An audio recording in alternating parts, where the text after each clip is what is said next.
Hey there pals, my name is Ejin and welcome to a behind the scenes video. Today we will be talking about Temple Run in Minecraft and the Working UFO in vanilla Minecraft. Those two videos, I don't know how the Working UFO did, I haven't uploaded yet, but the Temple Run video did really well, so... And the UFO video, I promise I'm gonna make a behind the scenes video and link it in the pinned comment, so here it is. But yeah, currently I'm in my Subway Surfers area. This is a voiceover this is basically just a voiceover commentary. It can be quite long. I'm gonna teach you to a good amount of stuff. So for the temple run, I am going to do the obstacle overview and I'm gonna do a structural overview of the build. So yeah, let's begin. So here we are at the temple run area. As you can see, I'm gonna review the obstacles and then I'm gonna review the actual build. So the first obstacle is the chains. Obviously the design is simple.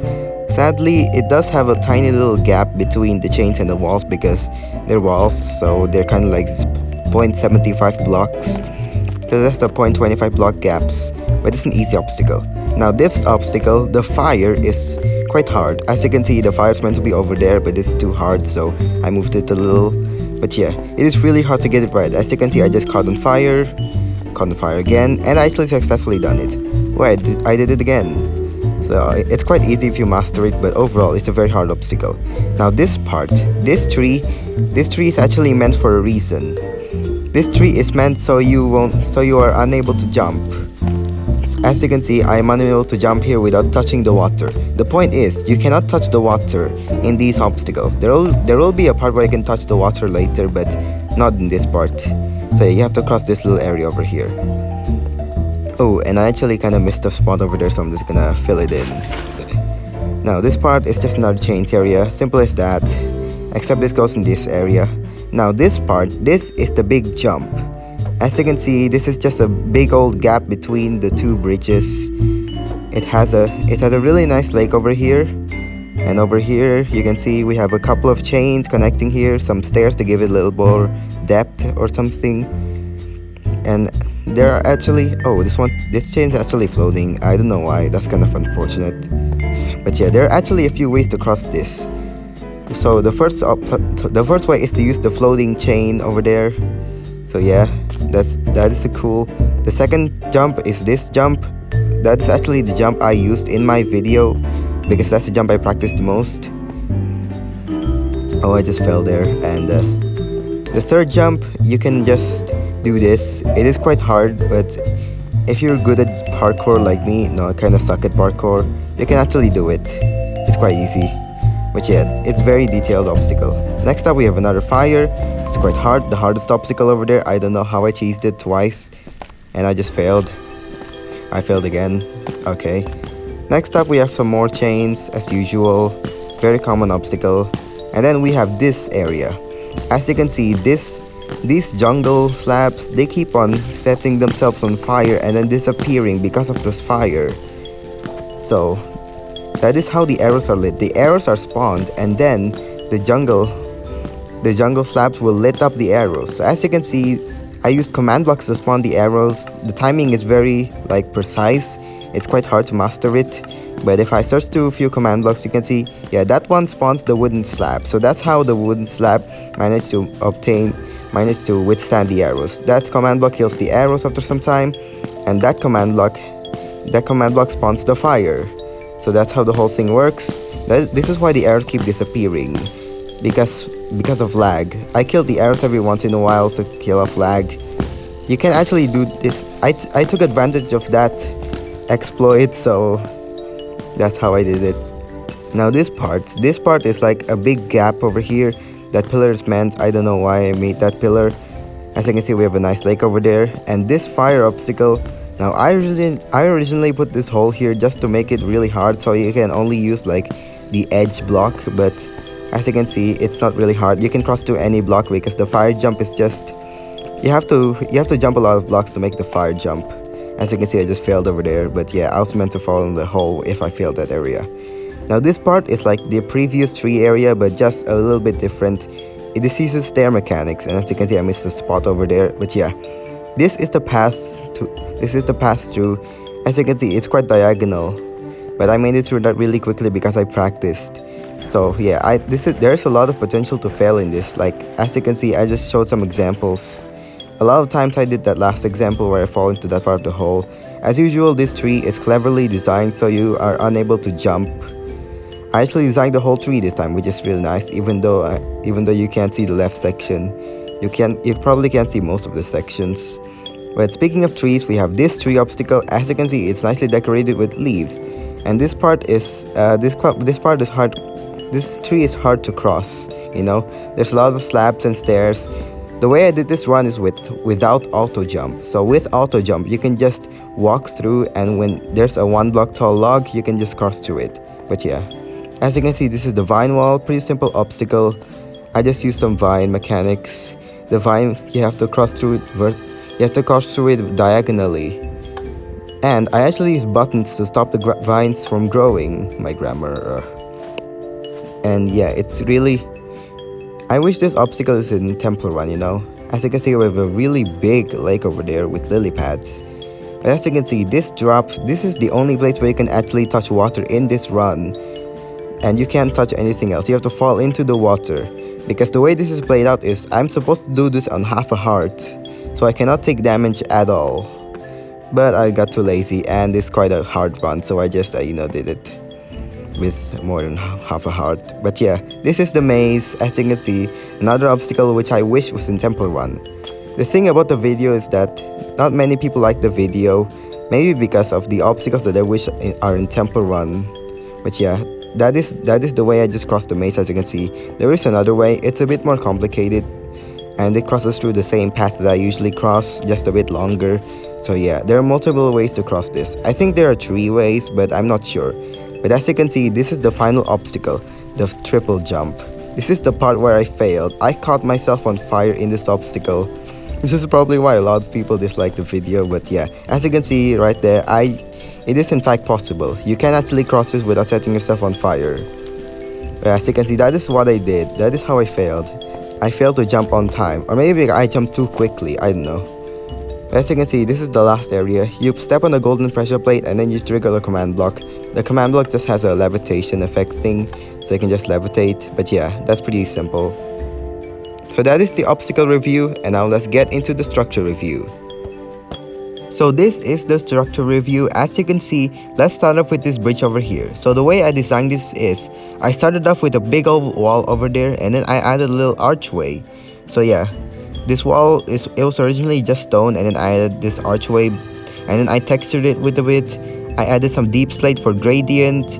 I added some even more details like low stairs and such, and then I added those cracks and all that jazz. And then I added the terraforming underneath after I copy pasted the bridge a bit. So yeah, I copy pasted the bridge, and I added the terraforming, and then I also added the leaves after copy pasting the bridge. And finally I added the walls and the other details like these things, these spikes that go down the bridge, which looks really cool. I also added some little lakes over here, or ponds, and I also added some even more rocks, just because I like rocks. I don't think I've mentioned rocks before. But yeah, the terraforming is really nice. I'm super proud of it. It uses a good amount of blocks like dead coral and dripstone that not many people use. But yeah, I just copy pasted the bridge like 3 times and added some bandit over here. So this is the first tree that I made. There are 3 trees. There are 3 tree varieties. That is so weird to say, but yeah, this is the first tree. Obviously the other tree I just showcased is the exact same tree. This first tree is like normal, just a standard old tree. The second tree is kind of brittle and thin, as you can see over there. And the third tree, if I can find it, is right there. This tree is kind of bent over. The leaves are bent over. The actual branch is normal itself. Next up, we have these like stairs things. I added these stairs as a railway. It's kind of a railway. I just want to add some more depth and detail into this area. But yeah, it really adds to the actual bridge itself, just so it doesn't look too plain. As I mentioned before, I'm really proud of the terraforming. I added some lakes and some rocks throughout the actual build. I also added some things like dead bushes and ferns. But yeah, last thing I want to mention is there was supposed to be like a big old cave entrance over here. You know how Temple Run starts in like a big cave, and you run out while a few things are chasing you. There was meant to be a cave there. As you can see, I'm just simulating it, and I'm just gonna get some things real quick. So yeah, spider eggs. There was meant to be like spiders chasing me. I was gonna have invisible endermites with spiders chasing me just so it's easier to control them. But yeah, I ran out of time, that's pretty much why. That is the structural overview, and that is it for this Temple Run section of the video. Next up, we are going to be doing the UFO in vanilla Minecraft. So yeah, I'll see you when we get there. So here we are at the UFO review. So we are going to be going through the technical stuff. As you can see, I just showed the driving controls over there. We'll go through that later. We are going to go through the mechanics one by one. So yeah, this UFO, it's nicely designed, 13 by 13 space. First trick I want to show you is this one. As you can see, the first thing I did to execute that thing is I basically test for every single XP bottle.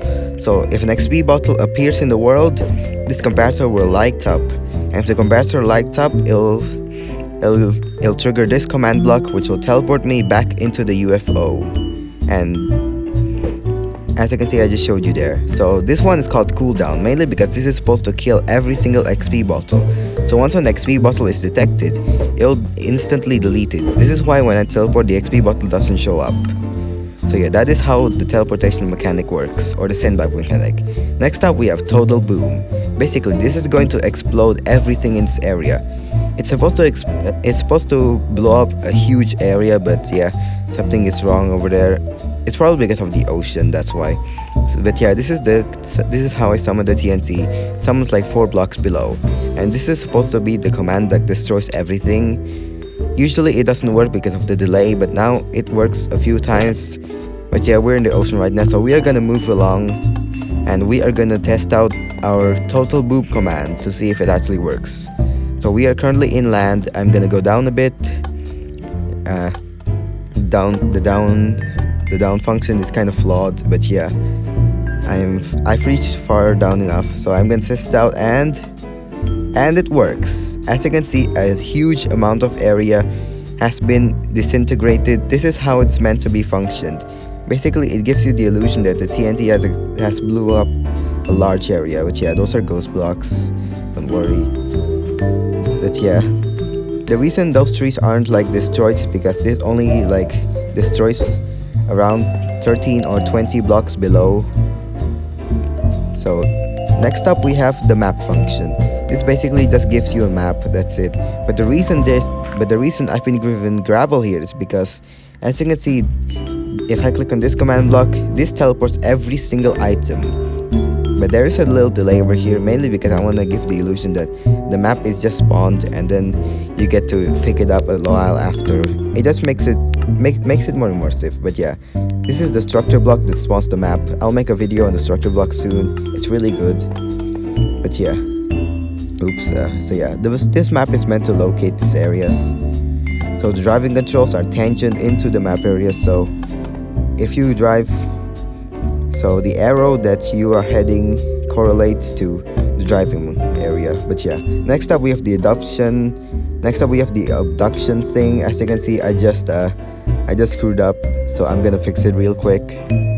Now I would stop so I can fix this real quickly, but I actually want to show you the process. So this command block will teleport everything except players into the like area where it's about to abduct every mob.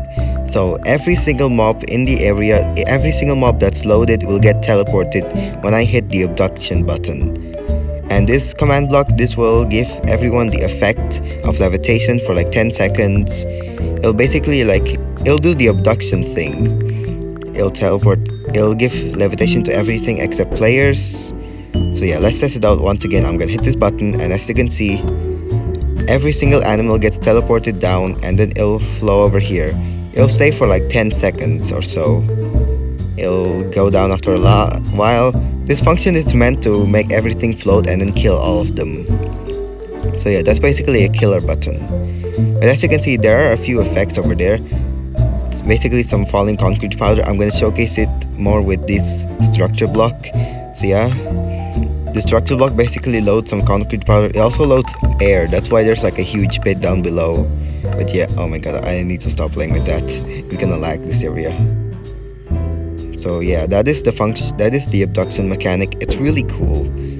I'm gonna have some fun with it later. We're gonna have some fun with it later. Next up, we have the driving mechanics. As you can see, this uses X+. It'll be easier if you can just use the map. The arrow that you're pointing correlates to like where you're gonna go. So if you locate a village, you can just go to that village using the arrows. So yeah, we have up and down over there. So yeah, as you can see, the actual UFO moves through the map, which I think is really cool. It is like, it surprises me that actually works. It kind of lags a little, but that's just how it works. So yeah, the first command blocks that I used, the original command blocks, it just teleports the player to a certain location. This is